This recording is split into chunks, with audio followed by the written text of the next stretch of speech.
अस्सलामुअलैकुम दोस्तों, मेरा नाम एहतशामुल हक है और आप देख रहे हैं मेरा YouTube चैनल जहां आपको मिलती है एविएशन की दिलचस्प और मालूमाती बातें।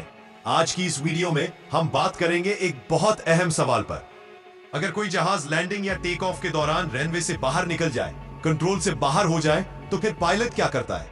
क्या ऐसे जहाज को दोबारा उड़ाना पड़ता है या कुछ और किया जाता है?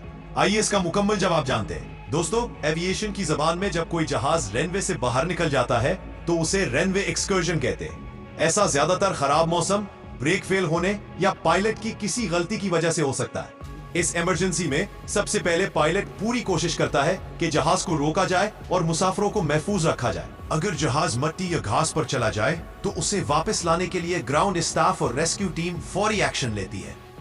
ऐसे हादसे के बाद जहाज को फौरन दोबारा उड़ाया नहीं जाता। सबसे पहले माहिर इंजीनियर्स जहाज की मुकम्मल जांच करते हैं। अगर लैंडिंग गियर, इंजन या विंग्स को नुकसान ना पहुंचा हो तो जहाज को मरम्मत करके दोबारा ट्रायल फ्लाइट की जाती है। एविएशन अथॉरिटी की मंजूरी के बाद ही जहाज दोबारा परवाज के लिए तैयार होता है। लेकिन अगर नुकसान ज्यादा हो तो कभी कभार जहाज को पार्ट्स में काट कर खत्म कर दिया जाता है। ऐसे हालात में पायलट की ट्रेनिंग और हाजिर दिमागी ही असल में सबकी जान बचाती है।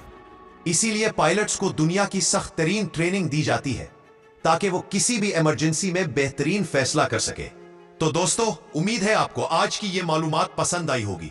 वीडियो को लाइक करें, चैनल को सब्सक्राइब करें और बेल आइकन जरूर दबाएं ताकि आपको एविएशन की मजीद दिलचस्प मालूमात मिलती रहे। अल्लाह हाफिज।